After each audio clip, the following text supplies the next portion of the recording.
Champions League semifinal second leg PSG versus Borussia Dortmund big match. আর এই দুইটা দলের মধ্যেই আজকে চ্যাম্পিয়ন্স লিগের ফাইনালের টিকিট নিশ্চিত করে ফেলবে একটা দল। আর এই ভিডিওতে মূলত এই পিএসজি ভার্সেস বরুসিয়া ডর্টমুন্ডের বিগ ম্যাচের প্রিভিউ ভিডিও। এই বিগ ম্যাচের আগে পিএসজির সবচেয়ে বড় ব্যাড নিউজ হচ্ছে লুকাস হার্নান্দেজ, যে এর আগের ম্যাচে বরুসিয়া ডর্টমুন্ডের বিপক্ষে ফার্স্ট লেগে পিএসজির সেন্টার ব্যাক হিসেবে খেলছিল মার্কিনোসের সাথে। আর এই লুকাস হার্নান্দেজ কিন্তু বর্তমানে এসিএল ইনজুরি হয়ে গেছে। আর এই লুকাস হার্নান্দেজ পিএসজির জার্সিতে ব্যাক করবে 2025 সালে। মোটামুটি পিএসজির স্কোয়াডে যারা ফার্স্ট লেগে অ্যাভেলেবেল ছিল ওদের মধ্যে এই লুকাস হার্নান্দেজকে ছাড়া বাকি সবাইকে পাচ্ছে পিএসজি। কারণ পিএসজি ওই ফার্স্ট লেগের পরে মিড উইকে কোনো ম্যাচ খেলে নাই, এরপরে ওরা এবারে সেকেন্ড লেগটা খেলবে আজকের রাতে। আর অন্যদিকে যদি আপনি দেখেন বরুসিয়া ডর্টমুন্ড এরপরে অর্থাৎ ফার্স্ট লেগের পরে ওরা একটা ম্যাচ খেলছে বুন্ডেসলিগায়, ওইটা ওরা 5-1 গোলের ব্যবধানে জয় পাইছে। কিন্তু ওই ম্যাচে ওরা ওদের যে ফার্স্ট 11 খেলছিল ফার্স্ট লেগে আপনার পিএসজির বিপক্ষে, ওইখান থেকে সব প্লেয়ারদেরকে চেঞ্জ করে মূলত বুন্ডেসলিগার ম্যাচটা খেলছে আপনার বরুসিয়া ডর্টমুন্ড। কিন্তু তারপরেও বরুসিয়া ডর্টমুন্ড ওই ম্যাচে 5-1 গোলের ব্যবধানে জয় পাইছে।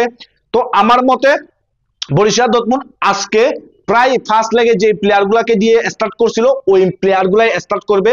এখন সংখ্যার বিষয় হচ্ছে দুইজন প্লেয়ারকে নিয়ে, এক হচ্ছে আদেমি, আরেকজন হচ্ছে জুলিয়ান রিয়ারসন। ওরা দুইজন মূলত একটু ডাউট আছে ওরা 11-এ ব্যাক করতে পারবে নাকি। আমার মতে আদেমি ব্যাক করবে শিওর, কিন্তু রিয়ারসনেরটা আমি এখনো বলতে পারতেছি না ও ব্যাক করবে নাকি করবে না। আদেমি যদি ব্যাক না করে তাইলে আমার মতে আপনার ফুলক্রুগের পিছনে সেটো স্ট্রাইকার হিসেবে মার্কো রুইসকে খেলাবে, আর হচ্ছে আপনার আদেমির যে জায়গা ওইখানে হচ্ছে ব্র্যান্ডকে খেলাবে।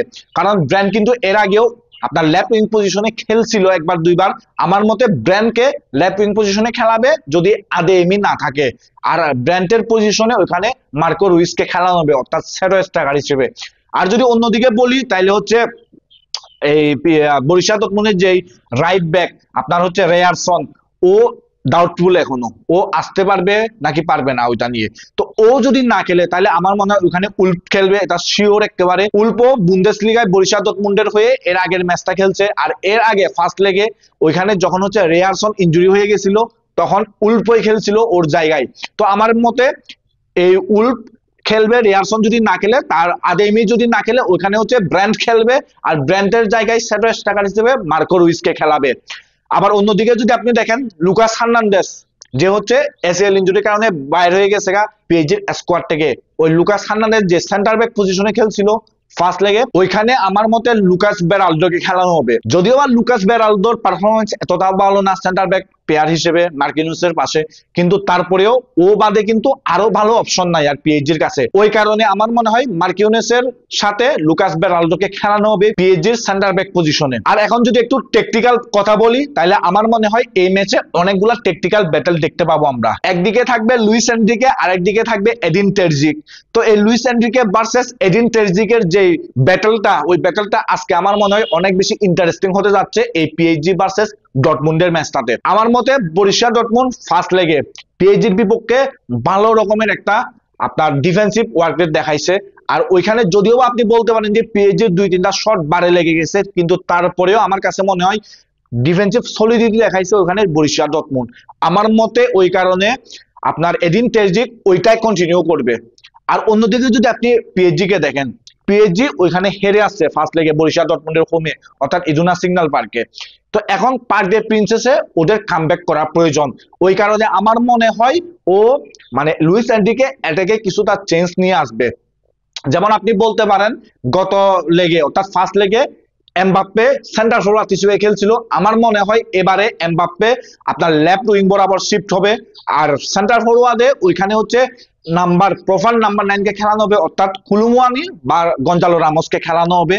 আর লেফট সাইডে রাইট সাইডে থাকবে দেমবেলে, সেটা নিয়ে কোনো সন্দেহ নাই। আর তার সাথে আমার মনে হয় আজকে প্রপার 3-ম্যান ব্যাক লাইনে খেলবে আপনার হচ্ছে পিএসজি। কারণ গত লেগে অর্থাৎ ফার্স্ট লেগে সানচো বেশি বেজাল করছিল রাইট সাইড থেকে, আর লেফট সাইড থেকেও কিন্তু আদেমি বেশি বেজাল করছিল পিএসজি কে। ওই কারণে আমার মনে হয় আজকে পিএসজি 3-ম্যান ব্যাক লাইনে খেলবে। নুনো মেন্ডেস বা আপনার হচ্ছে হাকিমি দুইজন থেকে একজন টপে শিফট করবে, অর্থাৎ ও বারবার হচ্ছে আপনার ওভারল্যাপ করবে। আরেকজন যে ফুল ব্যাক থাকবে ও সব সময় ডিফেন্সে ফোকাস থাকবে। যেমন গত লেগেও আমরা দেখছি ওইখানে কিন্তু হাকিমি বারবার টপে চলে গেছিল, আর নুনো মেন্ডিস একজন হচ্ছে 3 ম্যান সেন্টার ব্যাক পজিশনে খেলছিল। অর্থাৎ লুকাস হার্নান্দেজ যতক্ষণ ছিল লুকাস হার্নান্দেজ, আর লুকাস হার্নান্দেজ যখন সাফ হয়ে বেরালদো আসলো, ওই বেরালদো, মার্কিউনোস আর নুনো মেন্ডেস, এই 3 ম্যান ব্যাক লাইনে মূলত ফার্স্ট লেগে ডিফেন্স করে গেছে পিএসজি। আর আমার মতে এই লেগটাও ঠিক সেম ভাবে ডিফেন্স করবে পিএসজি। অর্থাৎ মার্কিউনোস থাকবে, তার সাথে বেরালদো থাকবে, আর এই দুইজনের সাথে হাকিমি না হলে নুনো মেন্ডেস একজন অবশ্যই থাকবে। আর অন্য আরেকটা ফুল ব্যাক, ও হচ্ছে আপনার টপে চড়ে খেলবে, ও হচ্ছে বারবার ওভারল্যাপ করবে, ডিফেন্সে হেল্প করবে। আর বিল্ড আপের ক্ষেত্রে আমার কাছে যেটা মনে হয়, বিটিনা সবচেয়ে ডিপে থাকবে, বিটিনার সাথে জাইরি এমরি থাকবে। এখন বিটিনা আর জাইরি এমরির সাথে লুইস এনরিকে ফাবিয়ান রুইসকে খেলাবে নাকি লিকে নিয়ে আসবে, আমি বুঝতেছি না। সোজা কথায় লিকে আনবে নাকি ফাবিয়ান রুইসকে আনবে, কারণ ফাবিয়ান রুইস ফার্স্ট লেগে তেমন একটা ভালো খেলে নাই, মোটামুটি এভারেজ একটা গেম ছিল ওর। এখন সেকেন্ড লেগের জন্য ও লিকে আনবে নাকি হচ্ছে আপনার ফাবিয়ান রুইসকে আনবে, এটা হচ্ছে সবচেয়ে বড় প্রশ্ন। আমার মনে হয় এই একটা স্পট ছাড়া আর বাদ বাকিগুলা মোটামুটি ফিক্স। এখন হয়তোবা আপনি বলতে পারেন আবার বারকোলাকে হচ্ছে লেফট সাইডে খেলাবে, তারপর সেন্টার ফরওয়ার্ড হিসেবে এমবাপ্পেকে খেলাবে, কিন্তু সত্যি কথা হচ্ছে এমবাপ্পে সেন্টার ফরওয়ার্ড পজিশনে খেলুক এটা কোনো পিএসজি ফ্যানই চায় না, আমার যেটা মনে হয়।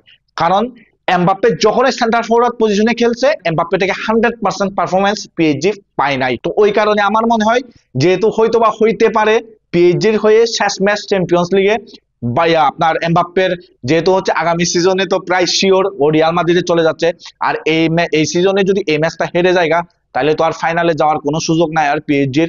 তো ওই কারণে আমার মনে হয় এমবাপ্পে থেকে 100% পারফরমেন্স চাইবে আপনার লুইস এনরিকে। এই কারণে মনে হয় আমার এমবাপ্পের যে ন্যাচারাল রোলটা আছে লেফট উইং বরাবর, ওইখানেই মূলত আজকে এমবাপ্পেকে স্টার্ট করাবে লুইস এনরিকে। এখন দেখার বিষয় হচ্ছে লুইস এনরিকে কি পরিমাণ টেকনিক্যাল চেঞ্জ নিয়ে আসে। এগুলা তো বললাম আপনার 11-এর কথা, কিন্তু এরপরে আমরা যেরকম দেখছি বার্সেলোনার বিপক্ষে ও হচ্ছে সময়ে সময়ে কয়েকটা চেঞ্জ নিয়ে আসছিল। যেমন ও ফার্স্ট লেগে আপনার ফার্স্ট হাফের পরে সেকেন্ড হাফের একেবারে শুরুতে ও লেফট সাইডে আপনার ওইখানে হচ্ছে নুনো মেন্ডেস, ওইখানে হচ্ছে এমবাপ্পে, ওইখানে হচ্ছে আপনার এই যে ডেম্বেলেকে শিফট করে দিয়ে যে ওভারলোড তৈরি করছে, ওই ওভারলোড ওই রকম কোনো কিছু করবে নাকি এখন ওইটা দেখার বিষয়। আর পিএসজি গোল পাবে এটা নিয়ে কোনো সন্দেহ নাই, যেহেতু হচ্ছে পার্ক ডি প্রিন্সেসে ম্যাচটা হবে। আর পার্ক ডি প্রিন্সেসে অনেকগুলা ম্যাচ ধরে হচ্ছে পিএসজি সব সময় গোল করে আসছে। আর অন্যদিকে যদি আপনি দেখেন, কিছুক্ষণ আগে বলছি বরুসিয়া ডর্টমুন্ডের ডিফেন্ডাররা মোটামুটি ভালো পারফরমেন্স করছে, ফার্স্ট লেগে অনেক সলিড ছিল। তো এই চ্যাম্পিয়ন্স লিগে কিন্তু সবচেয়ে বেশি ক্লিন শিট রাখছে এই বরুসিয়া ডর্টমুন্ড, 5টা ক্লিন শিট রাখছে ওরা। তো ওই কারণে বলতে হবে অবশ্যই বরুসিয়া ডর্টমুন্ডও কিন্তু ভালো একটা টক্কর দেবে পিএসজি কে। আর আপনি যদি পার্ক ডে প্রিন্সেসের রেকর্ড দেখেন, পার্ক ডে প্রিন্সেসে বরুসিয়া ডর্টমুন্ড লাস্ট 3টা ম্যাচের মধ্যে 2টা ম্যাচ ওরা 2-0 গোলের ব্যবধানে হেরে গেছে, আর একটা ম্যাচে ওরা 0-0 গোলের ব্যবধানে ড্র করছে। আপনি যদি দেখেন তাহলে ওরা লাস্ট 3টা ম্যাচে একটা ম্যাচেও গোল করতে পারে নাই পার্ক ডে প্রিন্সেসে। আর অন্যদিকে পিএসজি 3টা ম্যাচের মধ্যে বরুসিয়া ডর্টমুন্ডের বিপক্ষে 4টা গোল করছে, আর 2টা ম্যাচে ওরা 2-0 গোলের জয় পাইছে। তো অবশ্যই রেকর্ড যদি আপনি দেখেন তাহলে পিএসজির পক্ষে আছে। আর আমরা সবাই জানি ফুটবলের, আর বিশেষ করে এই কাপ কম্পিটিশনে এই রেকর্ড কোনো কিছুই চলে না। এখানে হচ্ছে 90 মিনিট প্লেয়াররা কোন মেন্টালিটি দেখাই খেলতেছে, 90 মিনিট প্লেয়াররা কিরকম পারফরমেন্স করতেছে, ওইটার উপরে মূলত রেজাল্টটা নির্ভর করে। আর বরুসিয়া ডর্টমুন্ডের আজকে পার্ক ডে প্রিন্সেসে গিয়ে হার এড়াতে পারলে ওরা ফাইনালের টিকিট পেয়ে যাবে চ্যাম্পিয়ন্স লিগের। আর আমার কাছে মনে হয় বরুসিয়া ডর্টমুন্ডের আজকে সবচেয়ে বড় দায়িত্ব থাকবে পার্ক ডে প্রিন্সেসে গিয়ে আপনার পিএসজির এমবাপ্পে এবং ডেম্বেলেকে আটকায় রাখা। আর এমবাপ্পে আর ডেম্বেলেকে যদি আটকে রাখতে পারে বরুসিয়া ডর্টমুন্ড, তাইলে বরুসিয়া ডর্টমুন্ডের ফাইনালে যাওয়ার কাজটা অনেকটানি সোজা হয়ে যাবে বলে আমার কাছে মনে হয়। এই ম্যাচটা নিয়ে আমার প্রেডিকশন হবে পিএসজি এই ম্যাচটা যেভাবে হোক, অর্থাৎ ন্যারো ব্যবধানে হোক বা বড় ব্যবধানে হোক, যেভাবে হোক এই ম্যাচে পিএসজি বরুসিয়া ডর্টমুন্ডকে হারাই ফাইনালের টিকিটটা নিশ্চিত করে ফেলবে। আর এই ম্যাচটা নিয়ে আপনার কি মতামত বা আপনার কি প্রেডিকশন সেটা আপনি অবশ্যই কমেন্ট বক্সে জানাবেন। আর দেখা হবে আপনাদের সাথে নেক্সট কোনো ভিডিওতে।